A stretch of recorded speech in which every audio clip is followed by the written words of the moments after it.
In this video, we're gonna learn how to use AutoMapper in an ASP.NET Core application.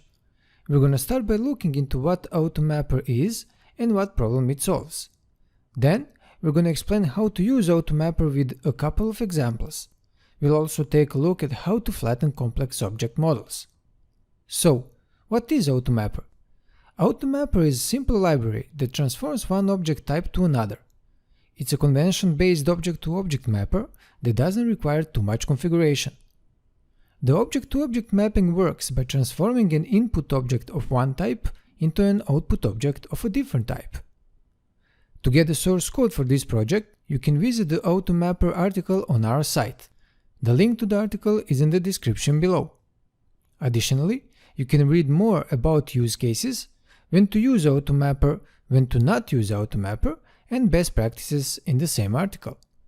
Concerning this video, we're gonna focus on the coding part and code explanations. So, let's have a look at how to add AutoMapper into our .NET Core application. The first step is to install the corresponding NuGet package. Once we install this package, it will automatically install the AutoMapper package for us. So, the next step is to configure the services. Let's do that in the Startup CS class by calling the add_AutoMapper method and providing the startup class as a type. And that's all it takes. AutoMapper is installed and configured in our project. Now, let's see how to use it with our objects. We're gonna start with a new user class in the models folder. The class will have several properties: ID, first name, last name, email, and address. Then let's create a new viewModel folder and the userViewModel class to display the user information. We're gonna add the first name property, last name, and email. Now let's see how to convert our domain object to a viewModel. A good way to organize our mapping configurations is with profiles. That said, let's create a new user profile class. This class inherits from the AutoMapper's profile class, and we create a mapping configuration inside the constructor. So, basically, we create the mapping from our user domain object to the user view model.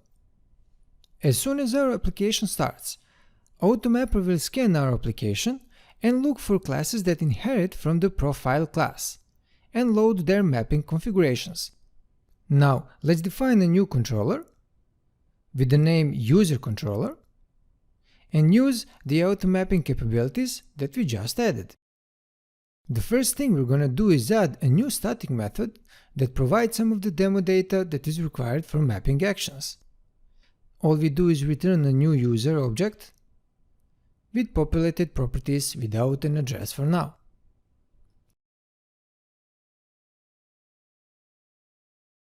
Then, let's add a private mapper variable and inject it into the constructor.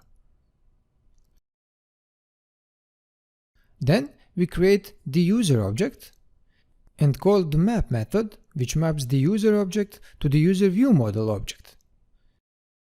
Finally, we pass the user view model to the index view.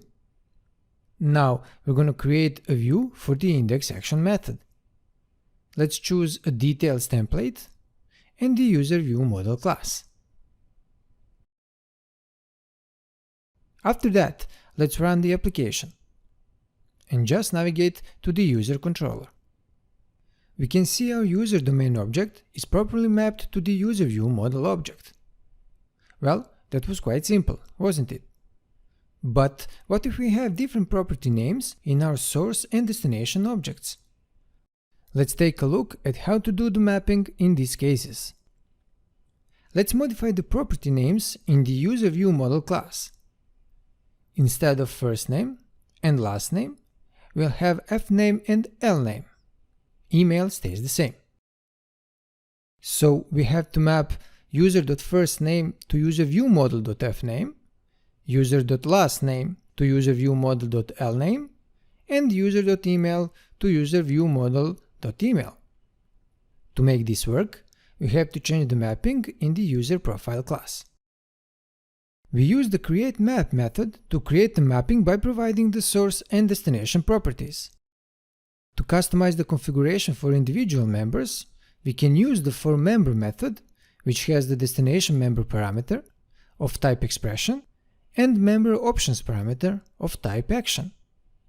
So, let's use the forMember method and provide the destination property and the option where we map from the first name property to the fName destination property.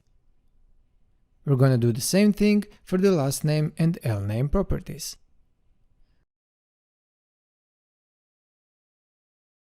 Additionally, we have to modify the index view by renaming the same properties.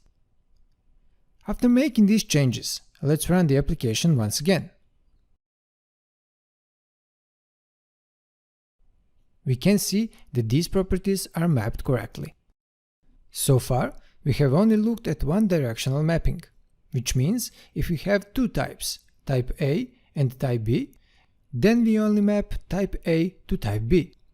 But by using AutoMapper's reverse mapping capability, it's possible to achieve bidirectional mapping. So all we have to do is add the reverse map method to our profile. Once reverse mapping is configured, we can map back from destination to source type. This way, we can easily achieve bidirectional mapping between types using AutoMapper's reverse mapping capabilities. We can remove this code because we don't use it at the moment. If you want to learn more about what's happening behind the scenes and how AutoMapper maps our objects, you can visit our AutoMapper article on the CodeMaze blog. As we said, you can find the link in the description. So, let's move on with the project. AutoMapper supports flattening complex object models into DTO or another simple object model. If we follow proper naming conventions for our object models, then there is no need to provide any additional configuration code. AutoMapper works with conventions and maps our object model from complex to flat or simple ones. You can read more about this in the previously mentioned article.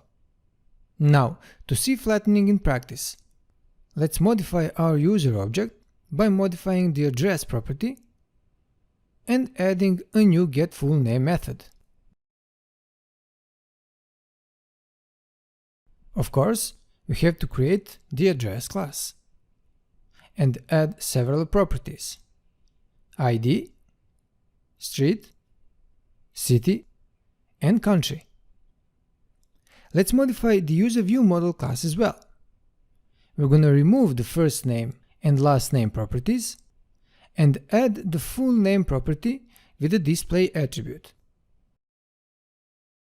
Additionally, we're adding the address country property that will be displayed as country in our view. We have to populate this additional property in the getUserDetails method. And finally, let's modify the profile class to use the default conventions. Excellent, but we are not done with modifications. We have to modify our view. Let's change the first name property to the full name and the last name property to the address country. Now let's run the application once again and navigate to the required action. This time, we can see the getFullName method on the source object is correctly mapped to the full name property on the destination object. Similarly, the country property is automatically mapped to address country. As we can see, these mappings are correctly handled by the AutoMapper using the default conventions. So, that's all we have to teach you on this topic for now. If you like this video, we would highly appreciate if you hit those like and subscribe buttons down there. Of course, don't forget to visit the CodeMaze blog to download the source code. If you like what you see, you can subscribe to our mailing list to get notified about our new content and videos. So, stay with us and we see you again in our blog site or in another video. Until then, all the best and happy coding!